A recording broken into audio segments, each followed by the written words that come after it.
अरे भगवान, मेरी ओर तो देखो एक बार। और दूसरी इतनी आलसी है कि दिन भर बस लेटी रहती है।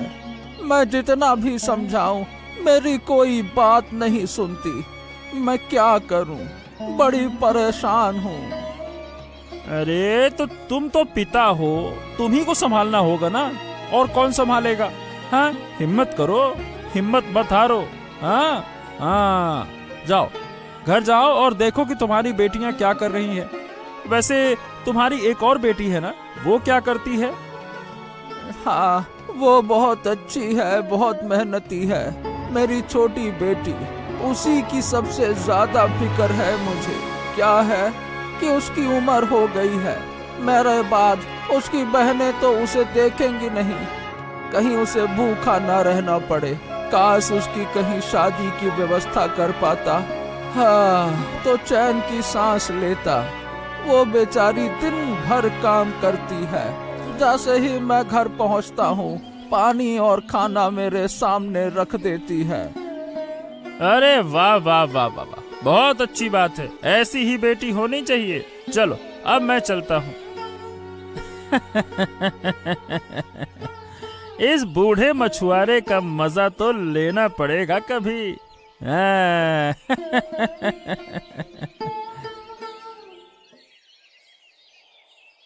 चेहरे पर कुछ दाग हो गए हैं, थोड़ी कच्ची हल्दी लगानी होगी, इससे दाग मिट जाएंगे।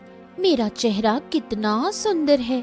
मेरी चमकती त्वचा देखकर किसी भी राज्य का राजकुमार शादी का प्रस्ताव दे देगा। इसी दिन का तो इंतजार कर रही हूँ, तभी तो खुद को इतना सजा सवार कर रखती हूँ। उफ, गार्गी कहाँ रह गई? कब से कहा था हल्दी लेकर आने को। ए गार्गी, जल्दी आ गार्गी। हाँ दीदी, आ रही हूँ। हल्दी पीस रही थी, इसलिए देर हो गई। अभी लाई, जल्दी करो। अरे दीदी, पकड़ो मुझे। उफ, मुझे क्यों बुला रही हो? ये क्या, तुम गिर कैसे गई? भागते हुए पाँव फिसल गया। तुमसे कोई काम ठीक से नहीं होता। बस हल्दी पीसकर लाने को कहा था, इतना समय लगा दिया, और ऊपर से खुद गिरकर कटोरी गिरा दी। ये सब तुमने जानबूझकर किया ताकि मैं हल्दी ना लगा सकूं। जलती हो ना मुझसे? नहीं दीदी, मैंने जानबूझकर नहीं किया, विश्वास करो।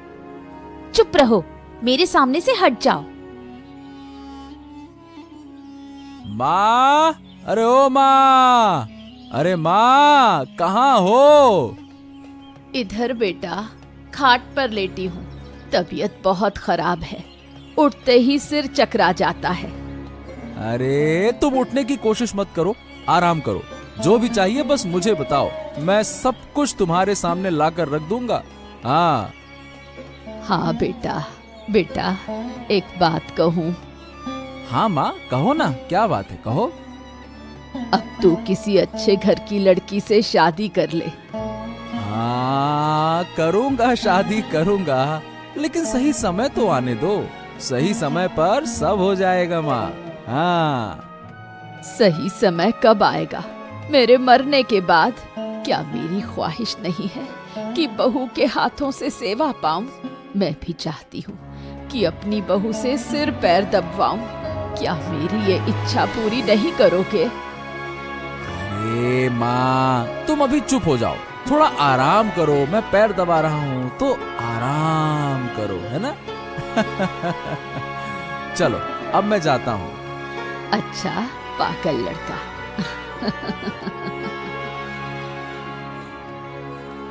प्रणाम महाराज, प्रणाम प्रणाम, महाराज की जय हो।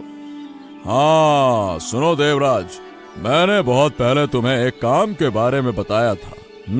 उसका क्या हुआ? कौन सा काम महाराज? लगता है तुम आजकल सब कुछ भूल जाते हो। क्या तुम्हारा काम में जरा भी मन नहीं लगता है क्या?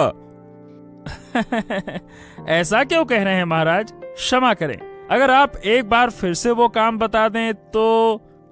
अरे मैंने कहा था कि इस महल के लिए मुझे एक मेहनती काम करने वाली महिला की जरूरत है। क्या हुआ, तुमने उसे तलाश किया क्या? ओ हाँ हाँ हाँ हाँ हाँ हाँ हाँ महाराज, लेकिन महाराज मुझे कोई वैसी लड़की मिली नहीं। अरे तो तुम्हें हमें बताने की जरूरत भी नहीं लगी क्या? है? तुम्हें तो राज्य के बारे में कुछ भी पता ही नहीं है। हमने सुना है कि बूढ़े मछुआरे की एक बेटी बहुत मेहनती है, उसे तुम इस काम के लिए बुलाओ। ठीक है, बात करते हो कि कोई मिले ही नहीं। जितनी जल्दी हो सके उसे बुलाओ। ठीक है महाराज, ठीक है, मैं जल्द ही बूढ़े मछुआरे से बात करूंगा। और हाँ, फिर से भूल मत जाना, इसे अभी से अपने मन में बैठा लो, वरना बहुत बुरा होगा मंत्री जी। हाँ। फिर से उस बूढ़े मछुआरे की वजह से मुझे महाराज की डांट सुननी पड़ी। मैं भी उस बूढ़े मछुआरे को इस दरबार में सबके सामने अपमानित करूंगा।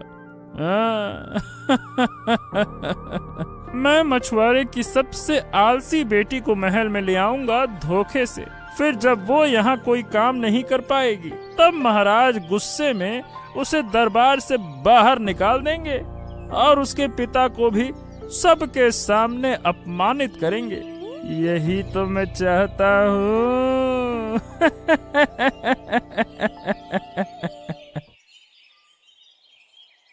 बेटी गार्गी, अरे कहाँ हो तुम? यही हूँ बाबा, बैठिए, रुकिए, मैं आपको पानी देती हूँ। हाँ, जैसे ही घर आता हूँ तुम इतनी व्यस्त हो जाती हो। क्यों व्यस्त हो जाती हो, समझ ही नहीं आता। बाबा, आप दिन भर मेहनत करते हैं, घर आते ही आपकी सेवा करना मेरा फर्ज है। बहुत प्यास लगी थी बेटी। वैसे तुम्हारी दोनों बहनें कहाँ हैं, राखी और लीला? बाबा, राखी दीदी कुछ न कुछ अपने चेहरे पर लगाती रहती है और लीला दीदी लेटी रहती है। अरे नहीं नहीं बेटा, ठहरो। अरे लीला और राखी, अरे लीला और राखी, जल्दी से बाहर आओ। अरे सारा दिन घर में बैठी रहती हो, तुम्हें शर्म नहीं आती क्या? तुम्हारी छोटी बहन इतनी मेहनत करती है, लोगों की नजर में थोड़ी तो लाज होनी चाहिए। तुम्हें तो कुछ भी परवाह नहीं है, तुम लोग इंसान हो या कुछ और। यही तुम्हारी बहन है, थोड़ा हाथ बटा दो तो इसे भी आराम मिल जाए, लेकिन नहीं, पड़े पड़े आराम करना है बस। देखिए बाबा, वैसे भी हम पूरे दिन ठीक से कुछ खा नहीं पाते, खाएं भी कैसे? घर में कुछ होता ही नहीं। आप क्या काम करते हैं? घर में कुछ भी नहीं है। हाँ, घर में इतनी गर्मी है, बिना लेटे रहा नहीं जाता।